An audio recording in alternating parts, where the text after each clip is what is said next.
The building was quiet, the kind of silence that pressed against the walls after midnight, when the city's neon signs hummed, but the streets fell empty. He had lived here long enough to know the difference between the usual noises, pipes groaning, wind scraping across broken panels, a neighbor stumbling home drunk, and something out of place. The knock at his door was sharp, desperate, nothing casual about it. He froze for a moment, wondering if it was a mistake. Nobody came here unless they had nowhere else to go. When he finally opened the door, the sight struck him harder than the cold air that seeped in. A figure stood hunched, trembling, wrapped in rags that clung to her thin frame. She wasn't human. Her skin, though caked with dirt and ash, bore faint ridges and patterns that no human ever carried.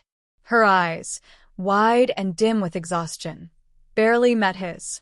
In her hands, she clutched 3 crumpled dollars as if they were a shield. Her voice cracked, raw from thirst, when she spoke. She begged for nothing more than a shower. No bed, no food, just the chance to wash the filth from her body. She held out the dollars with a trembling hand, certain it was a fair trade. He stared, trying to process the absurdity of it. $3 meant almost nothing anymore, not in this city. But to her it was everything. She was shaking from cold and hunger, her clothes stiff with grime. The shame in her posture was almost unbearable. She couldn't even look him in the eye as she pleaded. He felt his chest tighten with a conflict he hadn't expected. Letting her in could bring questions from neighbors, or worse, the city patrols. Helping aliens was frowned upon, even dangerous in certain districts. Rumors alone could ruin a man. She whispered again, softer this time, voice cracking around the edges. A shower, that was all. The simplicity of the request hit him harder than if she'd asked for shelter or protection.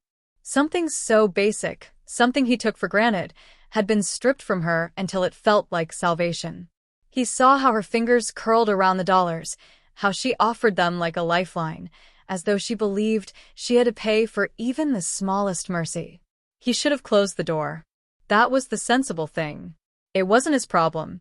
He'd told himself that enough times when he saw others like her on the street corners, pushed into the shadows, scorned for existing.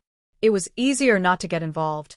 Yet here she was, standing in his doorway, desperate enough to beg a stranger for the smallest scrap of dignity. The silence between them stretched, heavy with expectation. He caught the faint metallic scent of unwashed skin, the weariness that radiated from her in waves. His mind raced through all the reasons to refuse, but his hand moved before he could think better of it.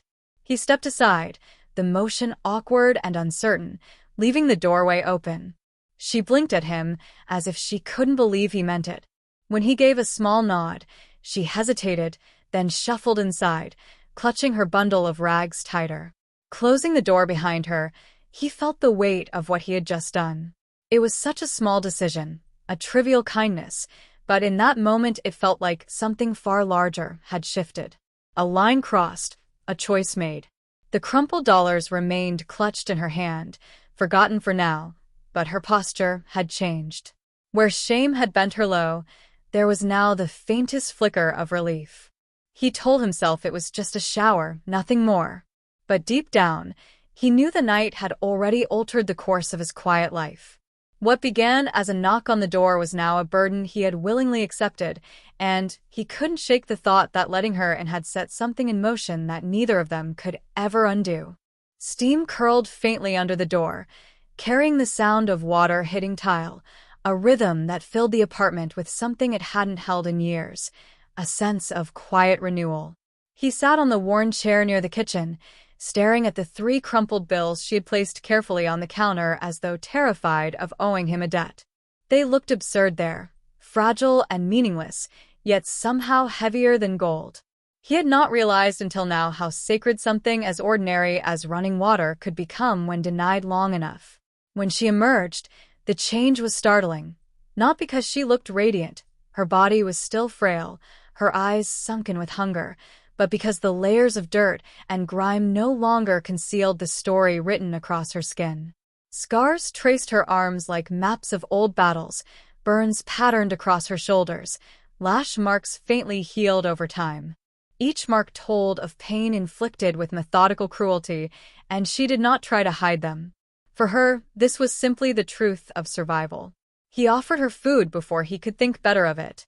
Bread, stew reheated on the stove, nothing extraordinary, yet when she tasted it she froze, hands trembling around the bowl. It had been weeks since she'd eaten anything warm, she admitted quietly. She chewed slowly, as though each bite might vanish if she wasn't careful. Watching her eat, he felt something heavy knot in his chest, a guilt that wasn't his, but that clung to him nonetheless.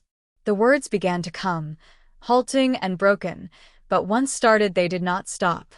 She told him of factories where her people were herded, forced to labor until their bodies broke. Machines roared, overseers punished any who faltered, and the air itself was thick with poison. She spoke of friends collapsing, of others disappearing after daring to resist. Her escape had not been a plan, only desperation, slipping through a crack in the system and never looking back. Since then she had lived in alleys, scavenging food from waste bins, trading scraps of metal for crumbs. Every day was bargaining for survival. She touched the 3 bills again, explaining how she had found them in human refuse, discarded as worthless. To her, they were treasure, carried for months as a sign that maybe someday they would mean something. She had saved them, not for food or shelter, but for the dream of one moment of dignity, a chance to feel clean. That was why she had knocked on his door. That was why she had begged.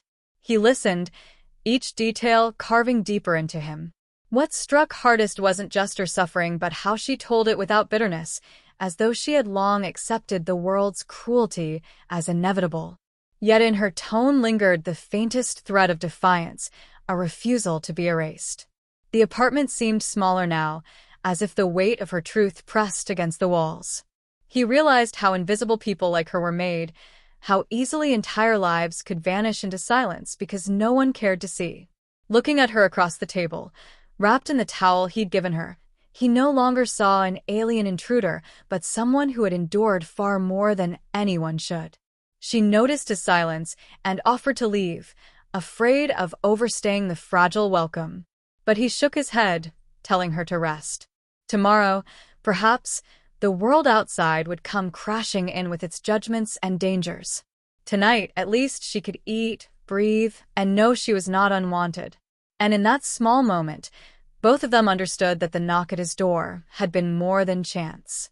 It had been the start of something neither of them yet had words for, but both could feel rising quietly between them, a bond forged not from duty or debt, but from the simple act of recognizing one another as human, in the truest sense of the word.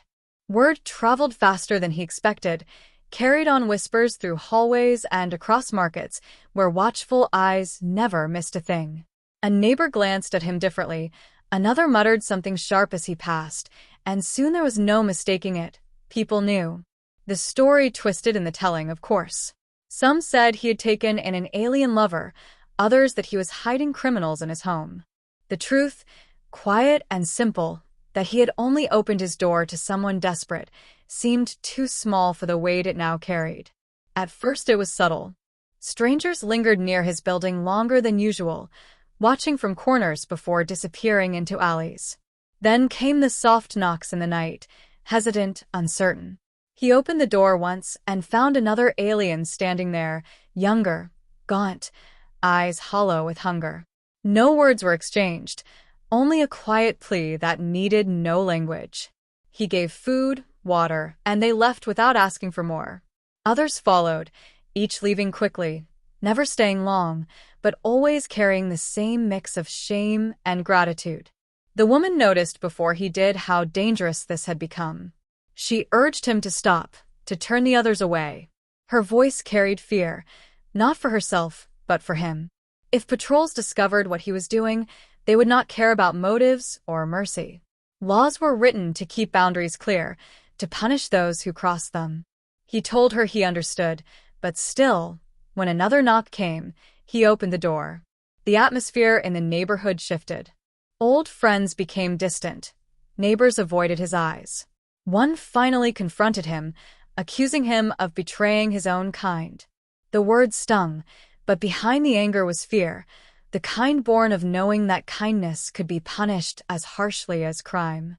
He said nothing in reply, only closed the door and let the silence speak. In the dim hours before dawn, an elder alien arrived at his door. Unlike the others, this one did not ask for food or water. Instead, he bowed his head and thanked the human for something greater. Rumors had begun to spread among their people, not of weakness or charity, but of proof that humanity was not entirely hardened. For every lash mark carved into their backs, there was now a story of a human who opened his door instead of slamming it shut. The elder said it was small, but small things had power. Hope traveled quickly when it had so few places to live. Patrols appeared more often near his street, their boots echoing on cracked pavement, their questions sharp and circling. They knocked on doors, searched corners, claimed to be looking for vagrants. When they left, the neighborhood always felt colder, tighter. He knew it was only a matter of time before they came for him. The woman grew restless, torn between gratitude and guilt. She insisted she should leave before the patrols traced the whispers back to his apartment. He refused, telling her she had nowhere safe to go, that leaving would only return her to alleys and refuse bins. She argued, but he stood firm, though the truth was plain in his eyes. He feared for her more than himself. And so the days stretched, each one wound tighter than the last, the air heavy with expectation. Every kindness given felt like a thread pulling taut, every whisper outside like the beginning of a storm. Yet in the midst of the unease, a strange certainty settled over him. What had started with one desperate plea at his door had grown into something larger than either of them. He could feel it pressing at the edges of his life, ready to break through. She, too, seemed changed. Where once she had spoken with shame, she now carried herself with a quiet strength, as though the act of being seen, of being given dignity, had rekindled something inside her. She was no longer simply surviving. She was becoming something more, a living reminder that even in a city that tried to erase her, one open door had kept her from vanishing. And he, for the first time in years, felt the gravity of his choices not as a burden, but as proof of something long forgotten, that compassion, though fragile, had the power to bend the course of things far greater than himself. The morning came heavy with silence, the kind that warns of storms before they break. He woke to the sound of boots on pavement, the rhythm steady and deliberate, patrols moving with purpose. They had reached his street at last. From the window he saw them fanning out, knocking on doors, their questions curt, their presence thick with threat. It was no longer whispers, it was certainty. They would come to his door. She knew it too. Her face was calm, but her eyes betrayed the fear. She told him she would leave before they arrived, vanish into alleys, disappear so he would not pay the price for her. He shook his head, voice low, steady. She had been forced to run long enough. He would not let her vanish again into shadows. The knock was firm, authority wrapped in sound. He stood at the door, heart steady, and when he opened it, the patrols demanded entry. Behind them, however, something unexpected stirred. The alley across the street was crowded, figures gathering silently, dozens of aliens stepping from corners, doorways, rooftops. They stood without weapons, without words, only presence. More arrived, drawn by the rumor that had spread too far to contain. One human had opened his door, and they had come to bear witness. The patrols hesitated. Authority relied on fear, but fear faltered when watched by so many eyes. Dragging her away would not end quietly. It would ignite the spark already smoldering in the streets. He met their gaze, unflinching, and behind him, she stepped forward, no longer cowering.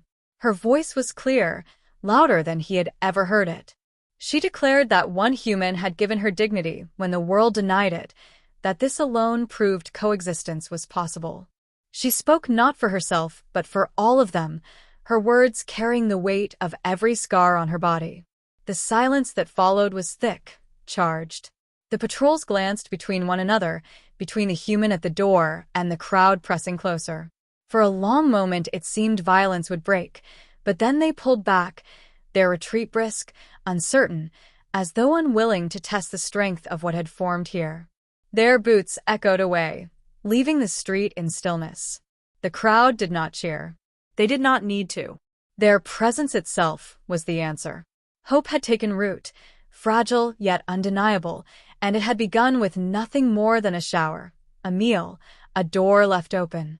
The woman turned to him, her shoulders straighter than before, and pressed the $3 into his hand. She told him they were worthless compared to what he had given her. She carried something far greater now, something no law could strip away, the knowledge that survival could grow into hope when someone dared to see her as more than refuse. He watched her step into the street, no longer an outcast, but a symbol to those who followed her. His own life was no safer, his choices no easier, but for the first time, he felt certain of one truth, that humanity's strength was not in its power to conquer, but in its capacity to recognize worth in others when the world refused to. The door closed behind him, yet the echo of her words remained, steady and unshakable. What began as a desperate knock had become a story whispered across the city, a reminder that even the smallest act of compassion could alter the course of many lives. And in that quiet room, holding 3 crumpled bills that meant nothing, he understood they had become a symbol of something priceless. Not payment, not debt, proof that humanity's gift was never dominance, but the choice to give dignity when it was needed most.